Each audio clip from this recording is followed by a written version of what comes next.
Hey, everybody. The doctor is in. Hey, Mo. Good evening. How are you? So good to see you. I'm so good to see you. I know. I'm so good to see you. Oh my We are goodness. going to have a phenomenal show today. I say that every week, though, right? I do. I say it every week. You But do, today, but it's phenomenal every week though. So, we want to we want to welcome everybody to the doctor is in. And Ricky, let's talk about it because this topic is so timely for where mm, we are in mm, 2020 and COVID and cancer and everything else. really, it is what we need to be talking about, is what we need to be talking about. So we have two special guests, and I'm going to let them introduce themselves, and then we'll get right into it. But our topic is opting into self-care for 2021. Who is Mm, ready for that? Who is ready for that? We all need this. So Ananda Leek, welcome to our show. the amazing. Well, we're all amazing, but I received that during my birthday month. It is a pleasure to be here, coming live from my Chakra Castle kitchen, and I'll explain that a little later. Right in the heart of DC, U Street, I gotta say, repping the city. Love it. Great to be here. So I am a recovering lawyer who discovered mindfulness, self-care, and wellness when I started to stress out like nobody's business. And it was a result of career stress and striving and trying to be what I thought society said I should be. And as I stumbled and I fell, I discovered mindfulness, self care, and wellness with the support of a therapist and sorority sisters that were telling me, you got to get yourself together. That all landed me into a yoga class, a meditation class. I saw how it worked in my life. And over the years, I became a yoga and meditation teacher and now a wellness professional that works with Reiki and sound healing and creativity to help people who are just like me and you, stressed out at times, overwhelmed, in need of care, come back to themselves with some basic practices. So that's who I am. And I've written 3 books, writing a fourth, and looking forward to sharing tonight with all of you great folks. That's incredible. Repping for DC. I miss DC. I did my fellowship at Georgetown and I absolutely love living there. So it's good to see you today. And Tramisha, or Misha as we call you, tell Yeah. us your story. Well, thank you so much for first and foremost having me, on this amazing platform. For me, I kind of want to piggyback off of Ananda with the mindset for me, being that I was diagnosed at 27 years old. It obviously threw me for a spin because the depression immediately decided to seep in. My diagnosis actually came 3 months after giving birth to my now 1 year old son. So it was a battle between postpartum depression and also getting a cancer diagnosis. So merging those two and just trying to stay afloat was something that I truly struggled with. It wasn't until I was able to take the reins of my mindset, which I started a online ministry called Faith, Love, and Favor. And that was something that I utilized to keep me focused on what I needed to in order to get through my days. So it's just, a lot of work that goes into it when thinking about, self-care. So Absolutely. We And we how old are are you now? Tell them how old you are now. I am 29 as of yesterday. happy So birthday. Happy thank you. birthday. Yes, I've been on this journey for, a little over a year now. So we're still moving and grooving. I'm happy. Mhm. I love that we're talking about this today because one, I'm going to ask you to help us define what stress is, but I think we all have an idea of what it is, but there's different types of stress. And two, we got to talk about the relationship between stress and cancer, especially breast cancer, both as a causative factor, but also as a survivorship issue, right? Because, there are very few studies that link stress directly to breast cancer, although we know that stress contributes to the activation of stress hormones. It contributes to loss of sleep, to increased cortisol, to all the things that make our bodies not optimal for wellness and for healing. Right? It's hard to link it directly to cancer, but there are studies, increasing studies, that show that stress is a causative factor in many people's cancer journeys. But we're going to talk about stress and self-care and really get into what people can do, because we're all about solutions on this show, and we want people to leave feeling empowered with some plans for 2021. So let's talk about stress and stressful events. And let's start with Ananda, because I know, Misha, we talked about yours, and we can talk about some of the other stressors too. But as a practicing clinician, I guess, to help people de-stress, help them understand what stress is. So for me, there's a lot of different types of stresses. I call it, there are things called good stress. And then I don't like to label stuff, but I'm gonna be honest, I label it when it's coming my way.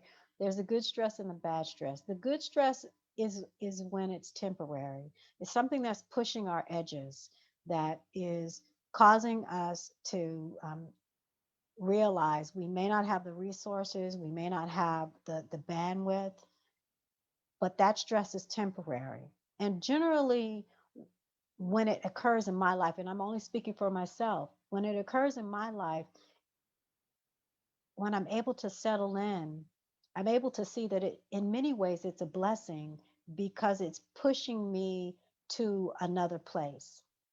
It's getting me to another place that I may not have otherwise have been able to get to. Even if it's ugly, it's nasty, and it smells, it's getting me to another place.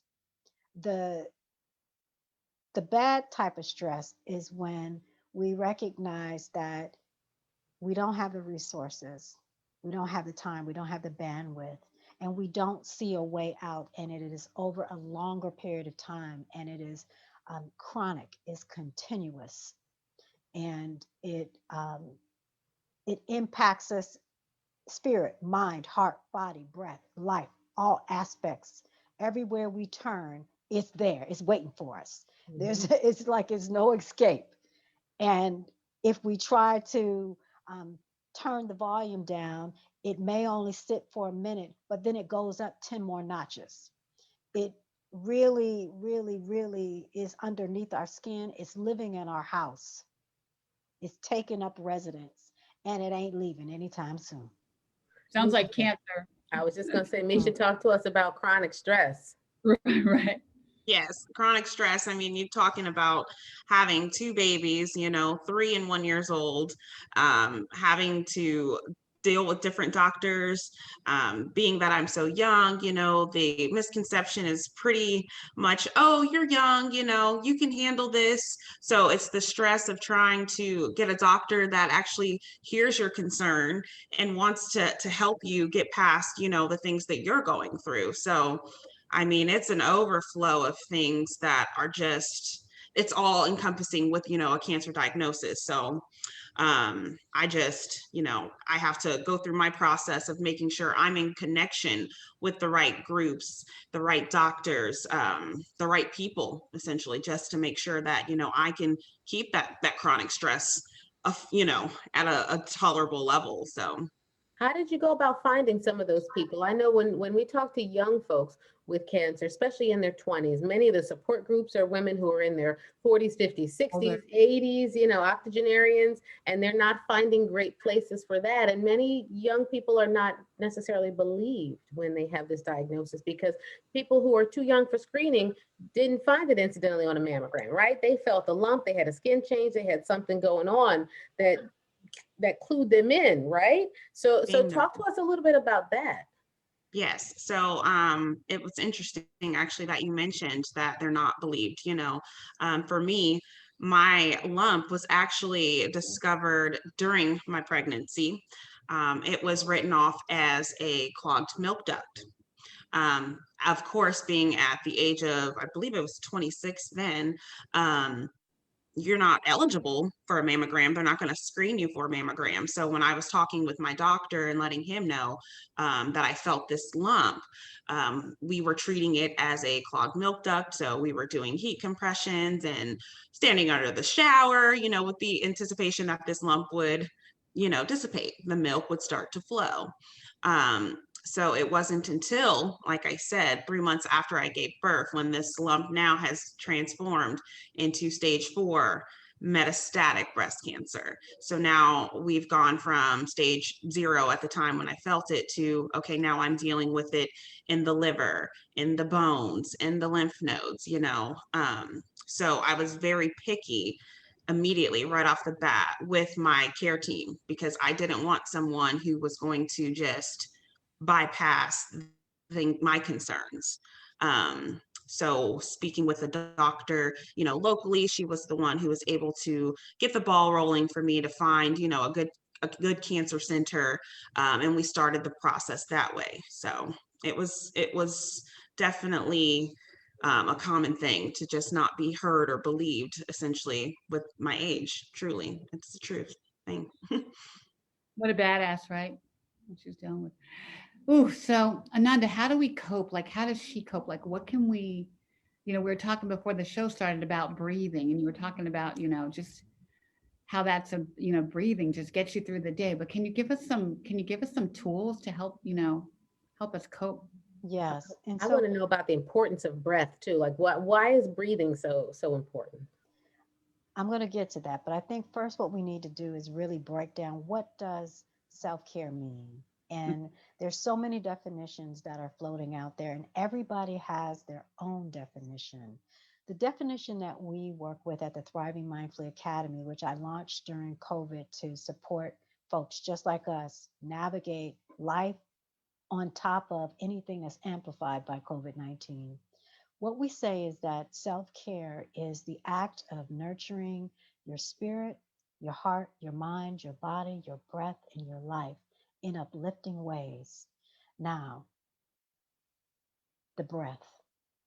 I'm so glad Dr. Mo mentioned that, because many times when we hear this phrase, self care, you need to take care of yourself, if you are already struggling with a long list of things to do, in addition to your breast cancer diagnosis, your health issue, whatever it is, your family responsibilities, that goes out the window because there is just not enough time, we think. And it costs, or we may feel like we don't deserve it, or that that's not for me, that's for another group of people. If y'all know what I'm talking about. Self care begins with the breath. That's one thing, if you don't get anything else tonight. Self care begins with the breath. The breath is with us every second that we have been given life. We have a choice in how we use the breath. The breath is a tool that, when slowing down and used mindfully, it can actually create calm in the body. There's this thing called the vagus nerve, and Dr. Mo, get me right, because I went to law school, not medical school. I've been really looking at the vagus nerve in my own body. And the vagus nerve is a nerve that runs from your brain all the way through to your throat, to your gut. It touches your heart. And when you are able to activate that vagus nerve with a deep breath, a softening of the eyes, a gentle smile, and an as you exhale, you're bringing calm to your body. So that's one reason why we say that the breath is the starting point for self care. Now, one thing I wanted to share with you all tonight is a breathing exercise that I want you to think about. Wow, I have 1,440 minutes each day, 24 hours. In that 24 hours, you have 1,440 minutes. Let that sink in. Now you got at least 1 minute, y'all. 1 minute that you can dedicate to yourself for breathing. That minute can start before you get out of bed. That minute could start before you brush your teeth, fix the tea, fix the breakfast, pick up the phone, start your day. You've got 1 minute. So I want to encourage you right where you are to notice how the body is feeling, bringing your awareness to your feet, wherever your feet are. Noticing where you feel the breath most in the body, not pushing the breath, forcing it, just noticing right here. Closing the eyes if that feels comfortable. If you want to keep the eyes open, just lowering your gaze just slightly. If it feels good to bring one hand to the belly and one hand to the heart, checking in with the heartbeat. And then joining me in taking 3 big breaths, and I'll guide us. We're going to breathe in through the nose and then out through the mouth. You're going to give yourself an opportunity to sigh. So let's inhale, exhale, letting it out.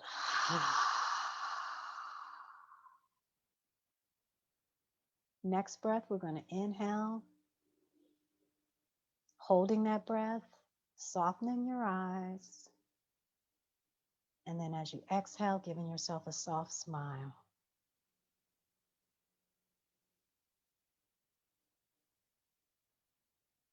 Just noticing how the body feels before we take our last breath. Just noticing.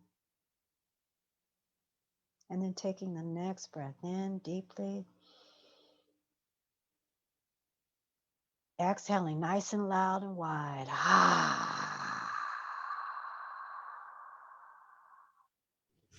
Releasing your hands. And just noticing. That was less than a minute. I'm pretty sure I didn't time, but that was less than a minute. And what I like to do with people that we work with at the Thriving Mindfully Academy and in my private coaching practice is just to give a challenge, a 90-day challenge. It's December the 16th, so 90 days starting tomorrow on the 17th. I encourage you to add 1 minute with 1 breath or more at any point during the day. You pick and you choose. There is a self-care assessment on my website. You can go to anandaleek.com/self-care assessment. And there you'll find some questions that you can ask yourself. There's 15, I think. Yeah, and Ricky's going to put it in the chat. One of the reasons why I want to direct you to that assessment, and when you have time, whenever your time is, and you don't need to write it out, you could just mentally look at that. Because I want to remind you that you have the 1,440 minutes. And when that number sank in with me, I realized I don't have an excuse not to practice because that's an awful lot of minutes. That's an awful lot of minutes. And self-care is a choice. Yeah.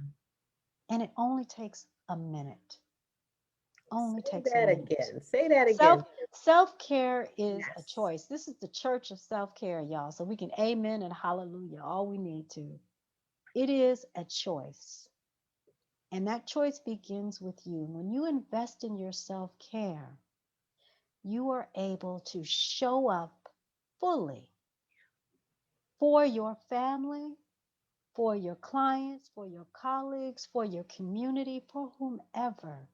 Many of us as women of African descent, women of color, we are schooled, trained, socialized to put others before us. I'm not throwing any blame. I'm just talking about how it is.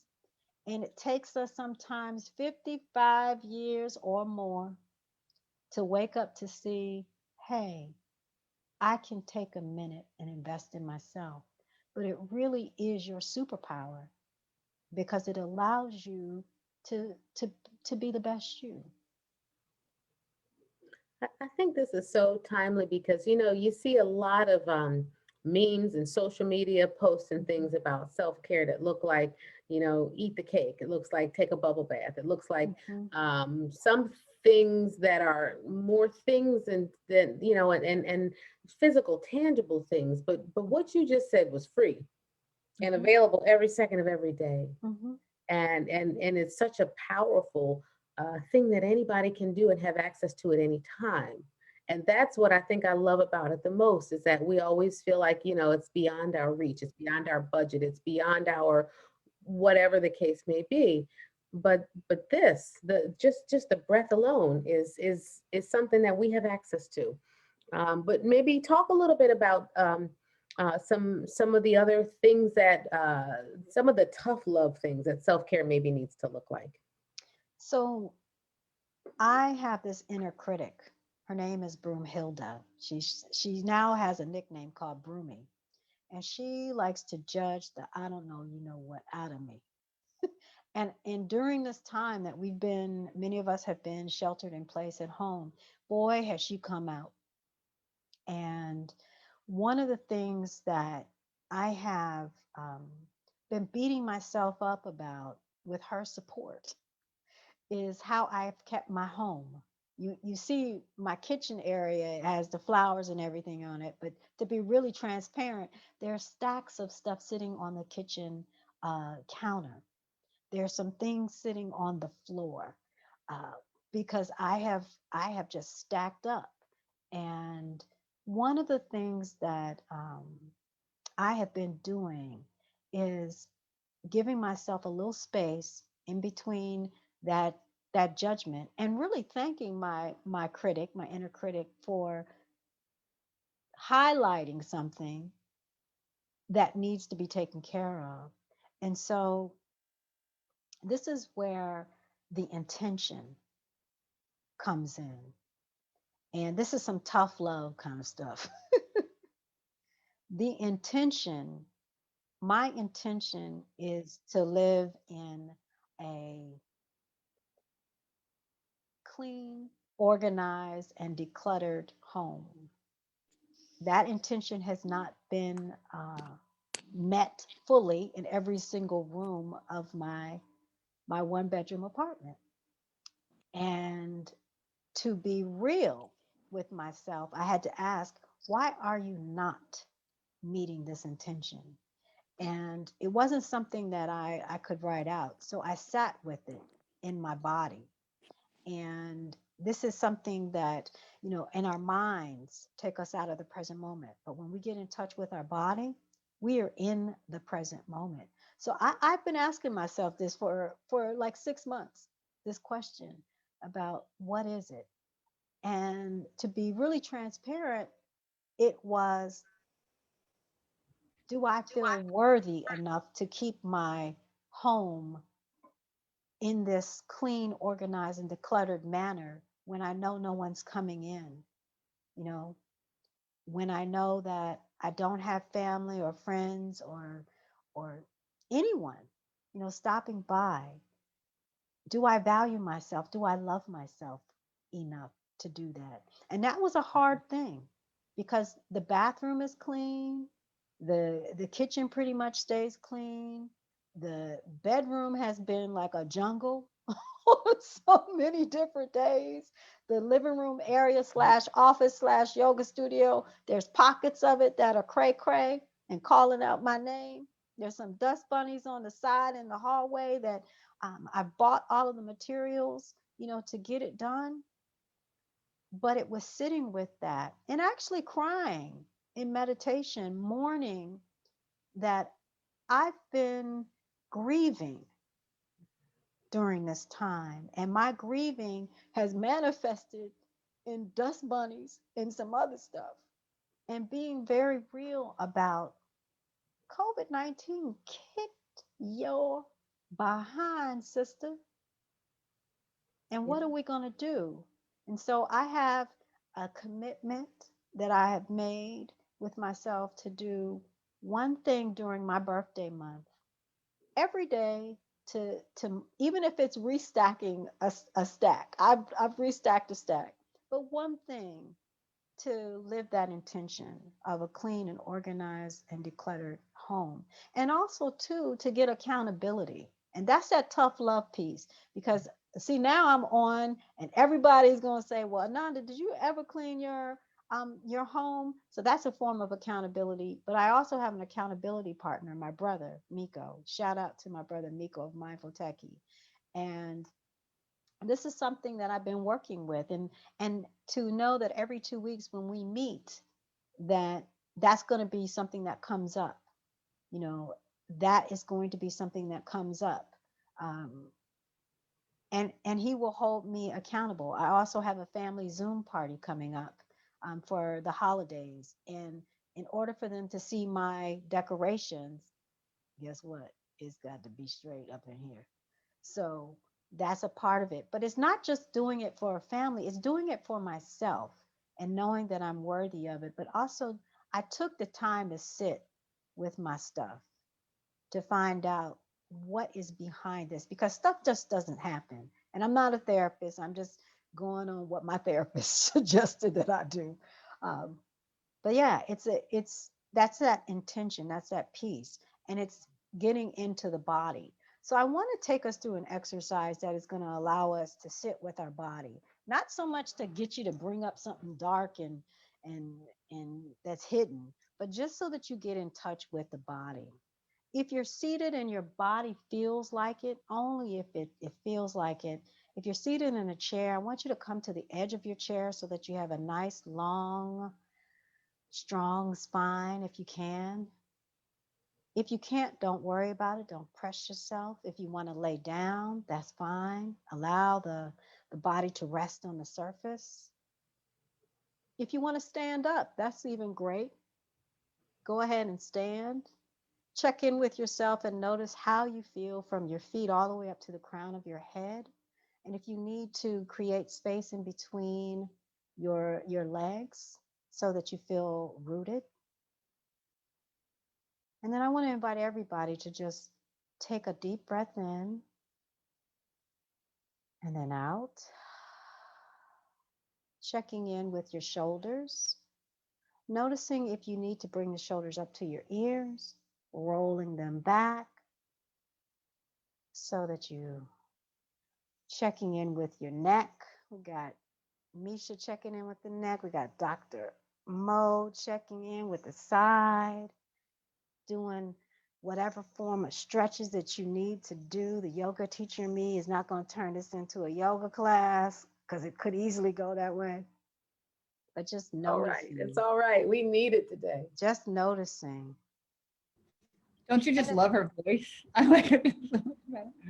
It is truly mesmerizing here. It really, Yeah, I'm trying to remember that we are filming and we're doing a show here, but Yeah. yeah. for whoever's watching, I hope you just lose yourself in this moment because this is your time. This is It is. claim your time right now. So just coming Go with it. into a stillness in the body, wherever you can, even if you got some folks, little people or medium-sized people or bigger people yelling in the background and making music or saying stuff, but just taking a moment to close the eyes right where you are. And then bringing your hands together. You can have the hands kiss, just laying them down, touching inside of the palms of your hands. Just noticing how you feel.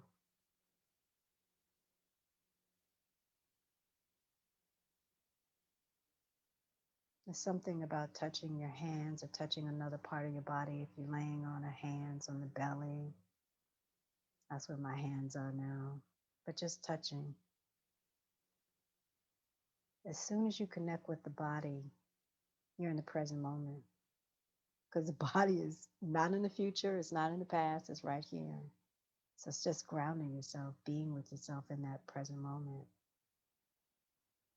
And the body really does tell us things about ourselves. If you get still enough, even if you're laying in the bed in the morning and before you even move out of the bed, allowing yourself just to breathe deeply and then to just bask in the residue of those deep breaths. Just return your breath to your normal state and notice. The body will tell you something. I'm telling you. And you all know what I'm talking about. So just taking one more deep breath in and then out. So we talked about the breath and the body and then the intention. And another practice that I like to do with myself in the morning and sometimes in the evening. And if I'm having one of them kind of days, I do it in the afternoon. It's gratitude. That's a mindfulness practice. Bringing to mind one thing or one person that you're grateful for. So much has happened in this last year. So many things are happening now, and so many things will happen in 2021. But in the midst of it all, what is one thing that you're grateful for? And I want to put our soul sister loves that are on today, I want to ask each one of them, what's one thing that you're grateful for?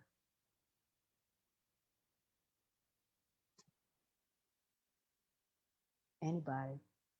I'll start. I'm grateful for the ministry that I started, Faith, Love, and Favor. That's my grounding point. That's my big piece for me. Tell us a little bit more about that ministry. Absolutely. So it started with the intention of just sharing my journey through treatment and surgery. But it actually transformed into something much greater because I realized that me being able to inspire and help others was the distraction that I needed to be able to endure the surgeries and the chemotherapy and the radiation treatments.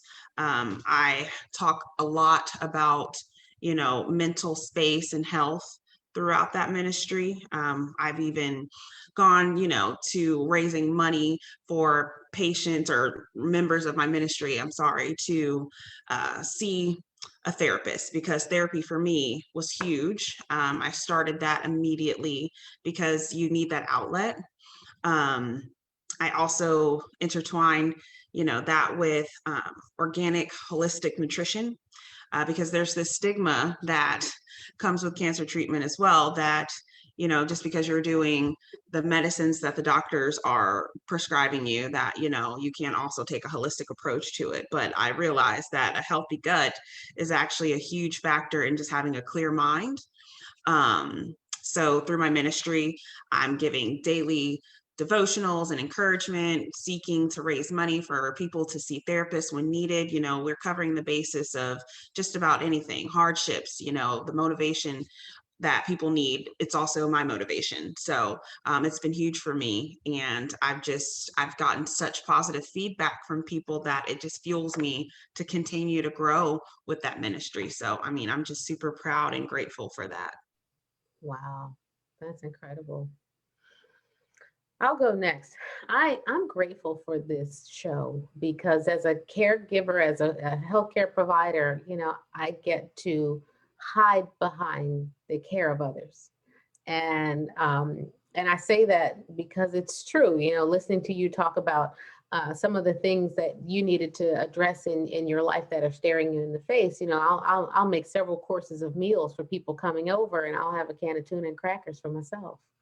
And I'll keep doing charts and keep doing other things, and it becomes a bit of a mechanism to sort of hide behind. So I'm airing my little dirty business here too tonight.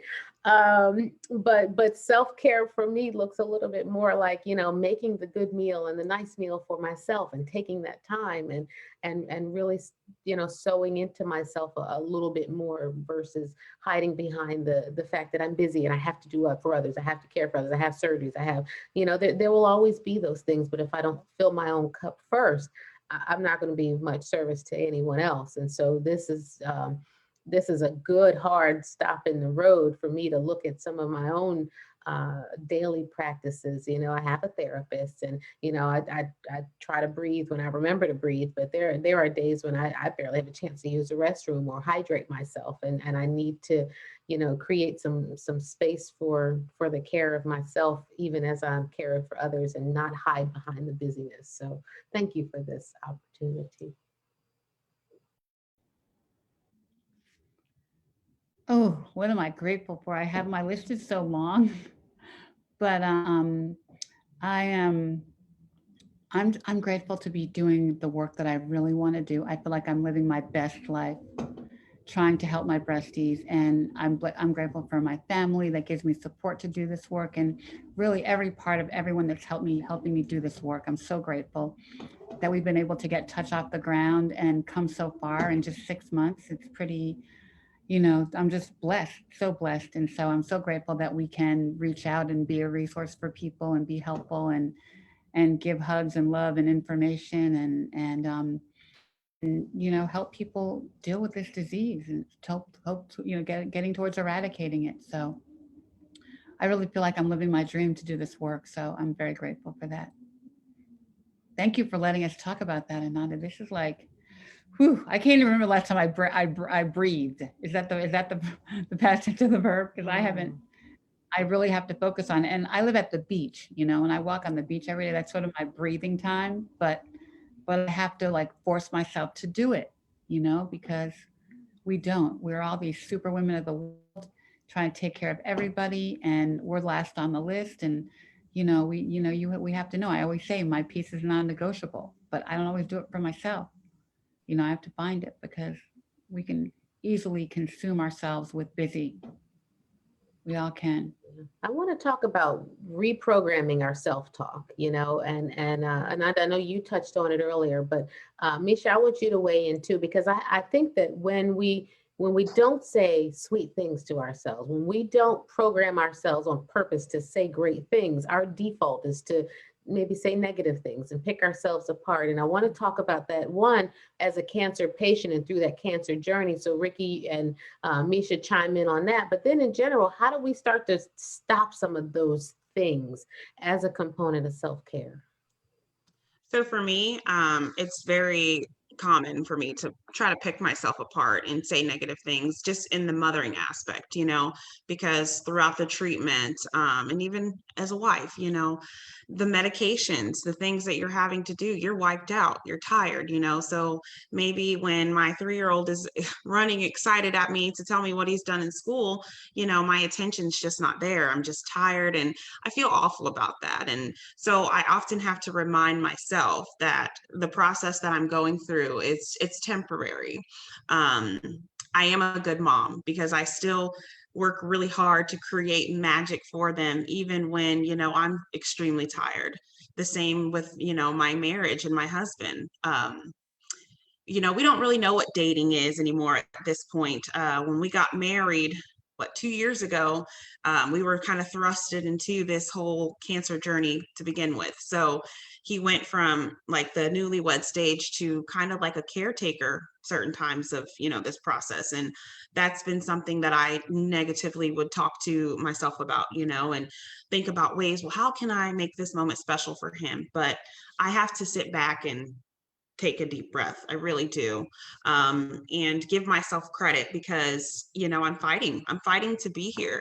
So that's just a glory in itself. I am a good mom and a good wife because I'm fighting to be here to be with them. So that's kind of how I redirect my thinking there. Yeah. And I talk to my breasties, they can relate. They let me know different things that I can do to make my days make sense and still be active with my family. So Fighting like a girl, you go, girl. Very proud of you. thank you. It's a hard, as a cancer survivor, even, survivorship is a word in itself, So, I don't have cancer anymore, but not that I don't think about it every day. And Yeah. every time I look in the mirror, it's always there. It's always going to be there. And I said earlier, um, you know, I think my kids think about it all the time. Like it's like something that's sort of looming around us that, you always wonder if it's going to come back. But there's so many fears, Ananda, that we deal with. Like fear is a huge thing, and I think that clearly the stuff that you have taught us even tonight is really helpful. But there's so many fears from am I gonna die? Am I gonna get it again? Am I gonna, who's gonna take care of my kids? Am I gonna hurt again? Am I gonna get another surgery with more pain? Am I gonna have more pain? Am I gonna have, other thing, side effects. And, that's, you're going to have side effects. Well, what's a side effect? A side effect means I can't go to work. A side effect means, I'm going to have my head in the toilet. A side effect is really how it impacts your life, not the thing in itself, not the losing of the hair, but the fact that who am I? I have a new normal. I've been, this isn't the person I used to be. So who am I? And all those things like, how do I find this new person? How do I define her? How do I figure out who she is? And all those fears just are bubbling around. And, we all kind of need tools to deal with that, with the just fear. Let's talk the fear. about that. And now to talk Yeah. to us about fear and overcoming fear and facing fear. I'm Yeah. happy to. That's something that is on my bedroom wall. I have poster board, and I recently went through an exercise with my therapist. And in the middle of the night, as clockwork, around 3 a.m., that's when I get the bright light wisdom from spirit. Um, I got up and I started writing out what my fears were. And then the next morning, I actually looked at them and I knew what they were, but it's one thing for me to write them in purple magic marker right at my door and to see them.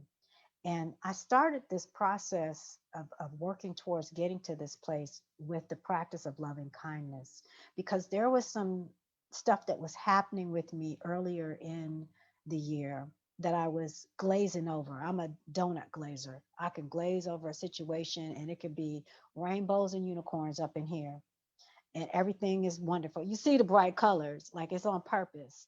Um, and I'm a Sagittarian, so I'm optimistic. I got the purple lipstick on. It's a party up in here, you know? And so I was refusing to look at some stuff that had been going on for a while that was amplified by being sheltered in place, having the different concerns with myself, with my family, friends, as a result of the pandemic.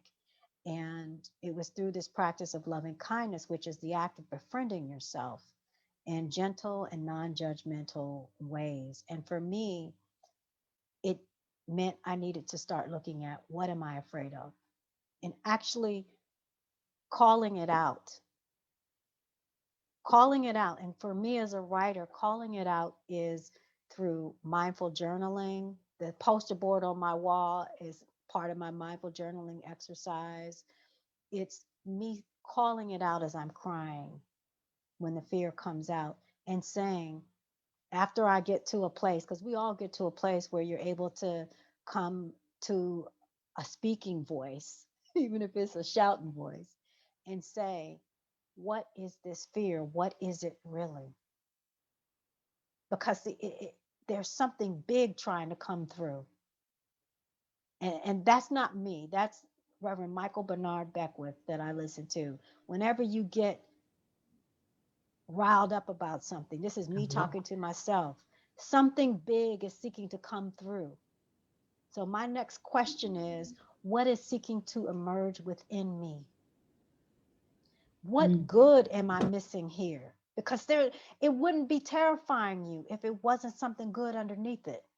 Even I don't care what it is, there's something underneath it that is trying to get through, but the fear is stopping it.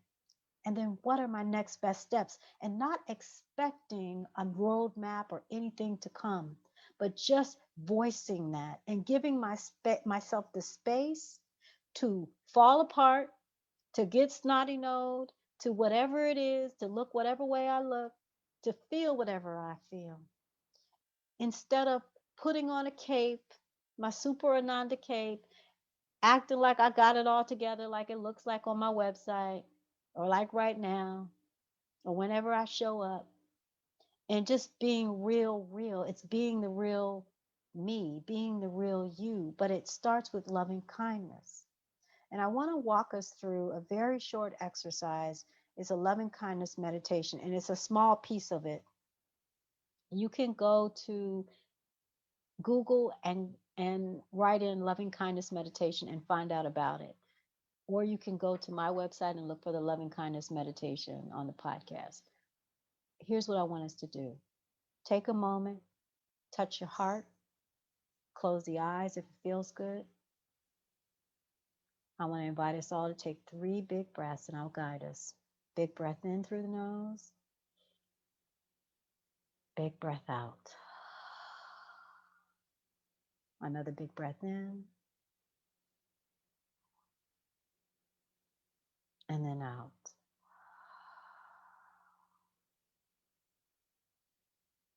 One more big breath in.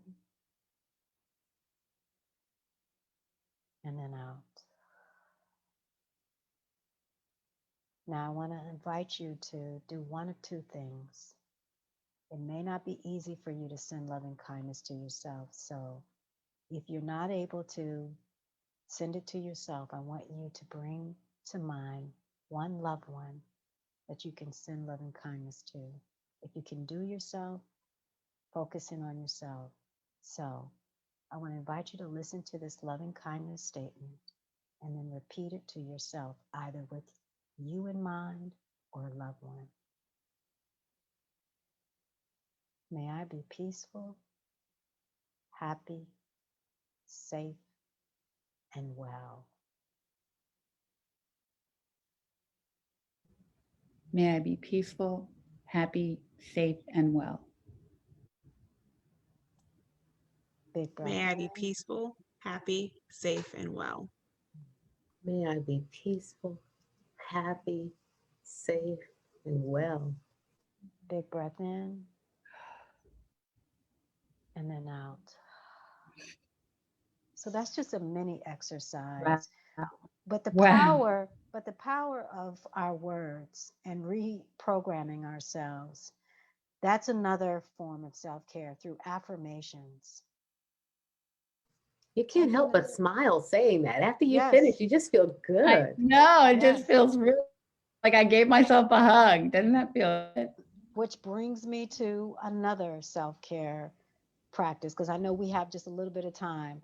So I want to give everybody an opportunity to give yourself a nice hug, a juicy hug. So when you hug yourself for 20 seconds, you are activating all of the feel-good hormones. And Dr. Mo can correct me. Those are the endorphins, the serotonin, That's right. You're the right on it. oxytocin, That's right. all of these things. And if none of that means anything, just know that you are touching yourself.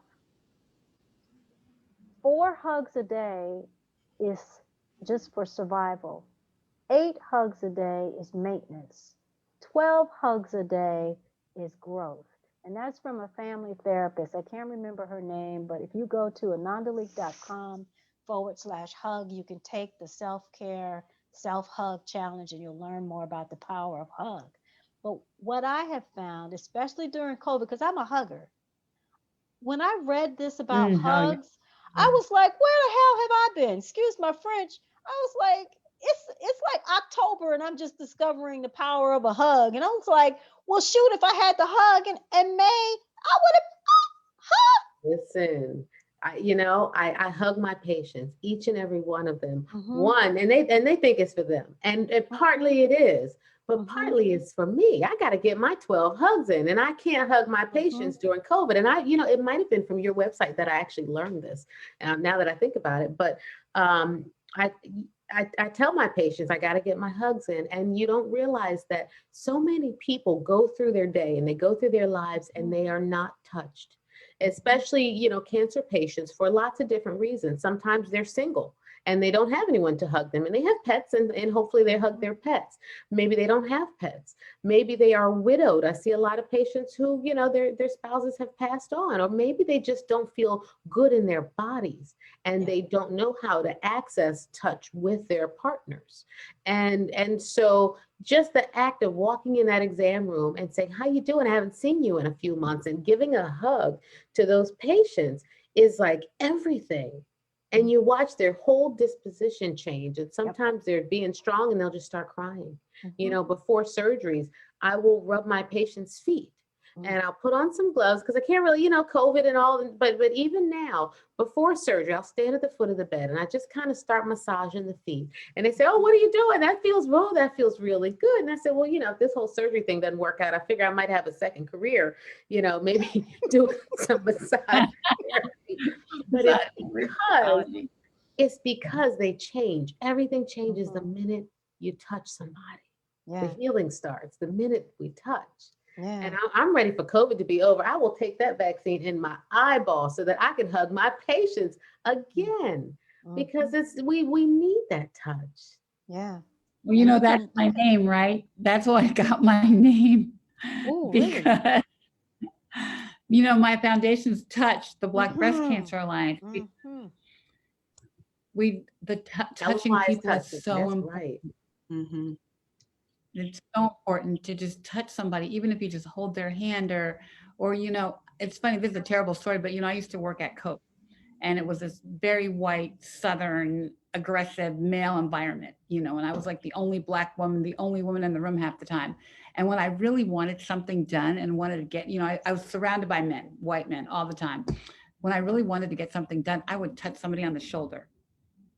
And those stupid white men would just melt. I'm sorry, sorry to say that, but that would like change the tone of the conversation, touching somebody on the shoulder. But that's when I realized how important touching is and how it can influence everything that you do and any kind of interaction with people. You know that it's funny because I used to tease them like, you guys are so manipulated that, you know, that you're just such an easy mark. But and I mean, I admitted it to them. It wasn't like I was trying to hide it, but touching is so important now, and I so miss that with COVID. I actually have a hug fest with Harper every day when I'm here by myself with my dog.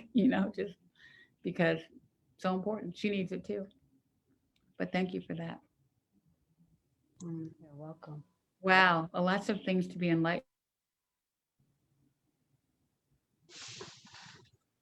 Yeah. So the final thing I wanted to share is I'm a huge proponent of self-celebration, and we talk about reprogramming our thoughts, our behaviors, and checking in with ourselves. Every every opportunity we have to celebrate is something that we should grab. I really put a should on it, because as a society and as a culture and as women, we don't celebrate enough. You may think you do, but you don't. And yeah, I'm just telling it like it is. You don't celebrate enough. I learned it the hard way, um, and I now celebrate my birthday once a month on the 18th of every month, Mhm. and that is my go-to in having a moment to check in with myself. Sometimes it is Great uh, idea. just a sip of tea. Really, sometimes it's a walk. Sometimes it's wearing lip gloss, my purple lip gloss. Sometimes it's I'm going to let myself sleep. Sometimes I'm going to read Essence magazine and turn everything off. Sometimes it's writing poetry. Sometimes it's getting cards and writing cards to people. I started doing that during COVID.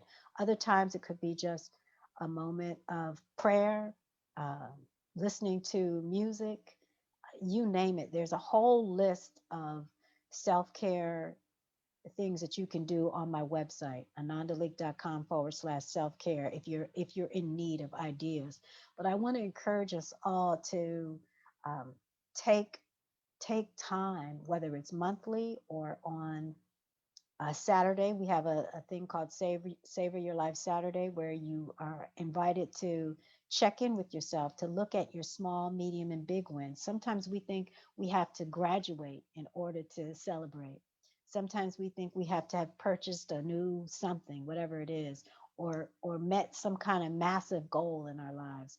But just the fact that you decided tonight that you were going to tune in to the Doctor's In on blackdoctors.org and listen to Ricky, Dr. Mo, Misha, and myself. That's to be celebrated. The fact that you do one breath, 1 minute, giving yourself a hug, finding someone to hug in your household if you have that, telling yourself the truth, journaling about that, meditation, all of those things. There's something to celebrate every single day, self-celebration. So you can find something to celebrate once a week or once a month on your birthday. Yeah. I love that. I love that on your birthday. And I always tell everybody, pick a day to check your breath. So while you're Mm-hmm. celebrating, check your breath. You know, Mhm, check the breasts that you love. I know you have a pair, so make that part of your celebration. Check your breasts. Like I tweeted on the 20th of the month. That was the day of my mastectomy, but I think that's a really good idea. You know, I have a lot of dance parties. Had one today already. I try to have one every day, but you know, just have a dance party by yourself in your house, in your car, And whenever. hashtag check your chest too, you Check, know, check. because this is something for men and for women alike. Yeah, And we need to start teaching our young men and our spouses and our partners and our young ladies, you know, this is something that everybody can do yeah, because the numbers, I just did another talk with Living Beyond Breast Cancer. The numbers for screening mammograms are down. The numbers of cancer diagnoses are down. And it's not because people don't have breast cancer. It's because they're not being seen. And so we have to make sure that one, you're checking yourself, but two, that you're getting your screening. That is an act of self-care as well. And I want to encourage everyone who's watching that, you know, getting that screening is just so essential. And now is the time to do it. So as we talk about self-care, include your mammogram in that, include your colonoscopy in that, include your self-breast exam, your chest exam in that part of the self-care. Absolutely. yeah. I know. I think the last number I saw, Mo, last week was 80 mammograms are down 85%. That is just frightening, frightening. I can't even imagine where breast cancer is going to be in a year. So we can't let COVID stop us. Put your mask on, put your gloves on, mask yourself up, and go get a mammogram. You know, and you know, I think I don't want to say the hospitals are safer now, but you know, and I know Mo, you get tested all the time. The hospital professionals are you know, they're under the scrutiny of you know, so they should be, you know, it should be pretty safe to do that. You know, It's just safe because we went through this in the spring and we know now what it takes to be safer. We now have the PPE. We now have the mask. We got lots of cleaning right. solutions. We're doing it in between every single patient. I mean, the light handles and doorknobs and this is the time to do it because we had a test run in the spring. So we're a lot safer actually.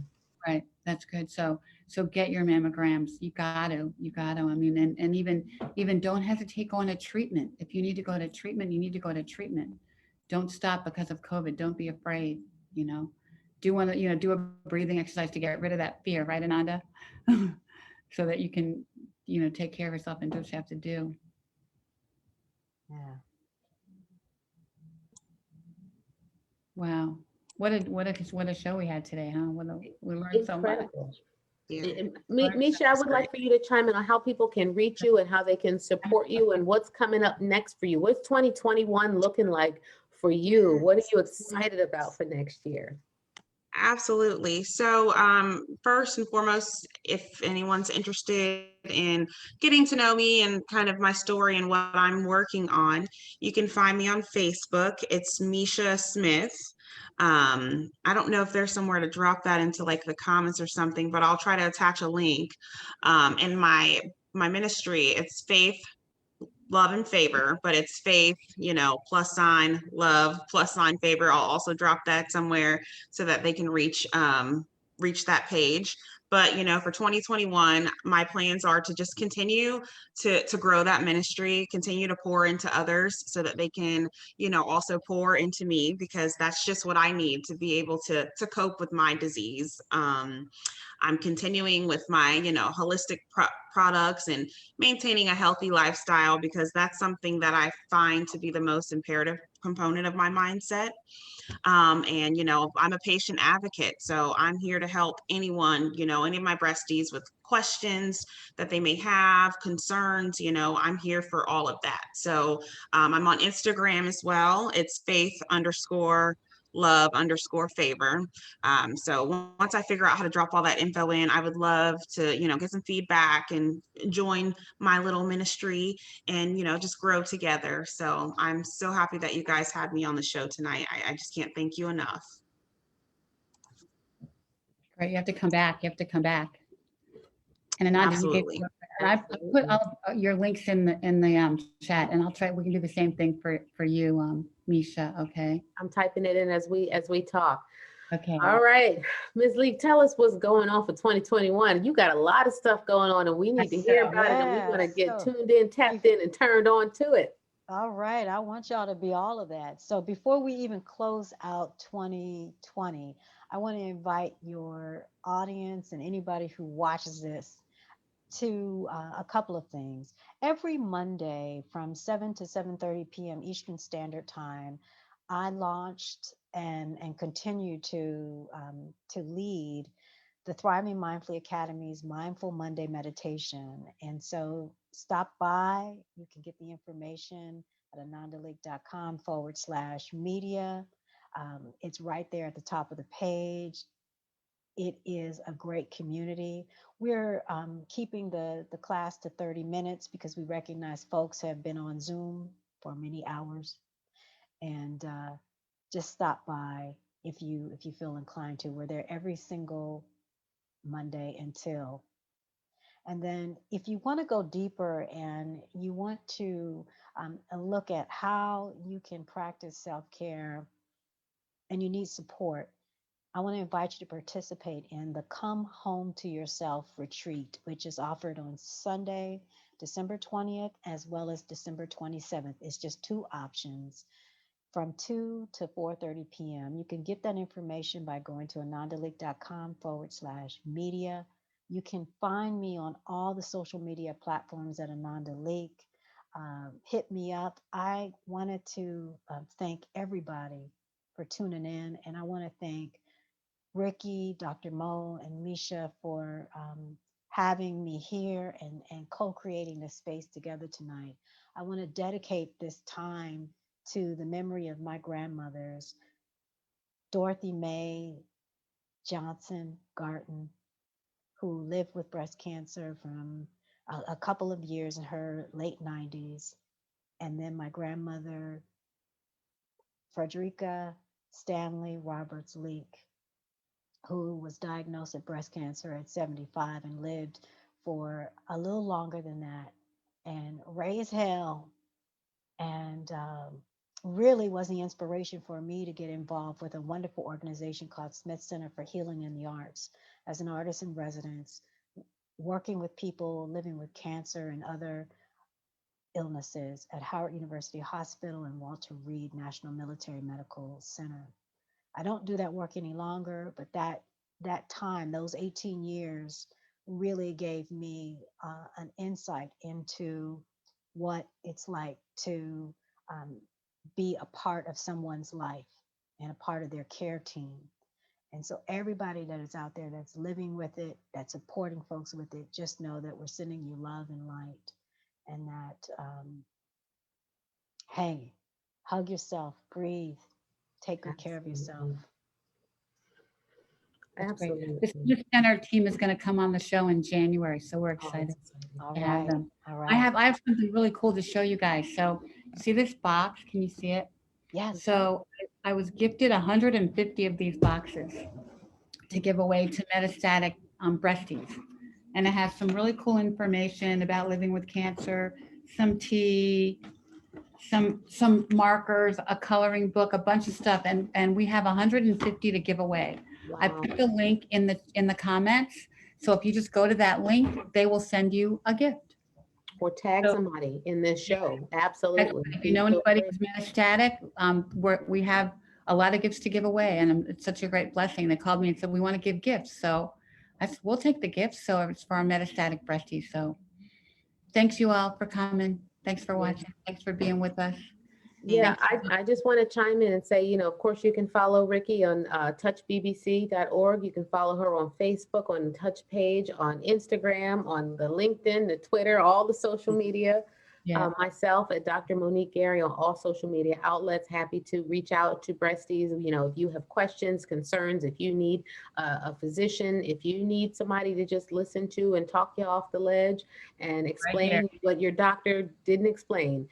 We do a lot of that, and we're here for our breasties. But we hope that this has been relatable and reliable and real. Every single Wednesday night at 6 p.m. Eastern Standard Time on blackdoctor.org. We're so thankful to them for the opportunity and the platform. And this is The Doctor Is In. Yeah, and we will see you. thankful to our sponsor, Amgen.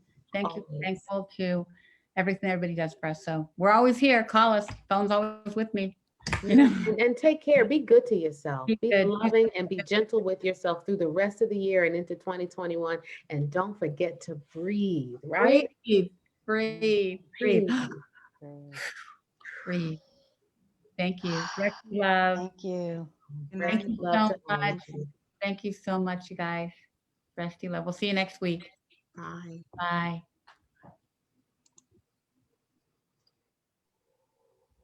Thank you. This was You're welcome. beautiful. Thank you.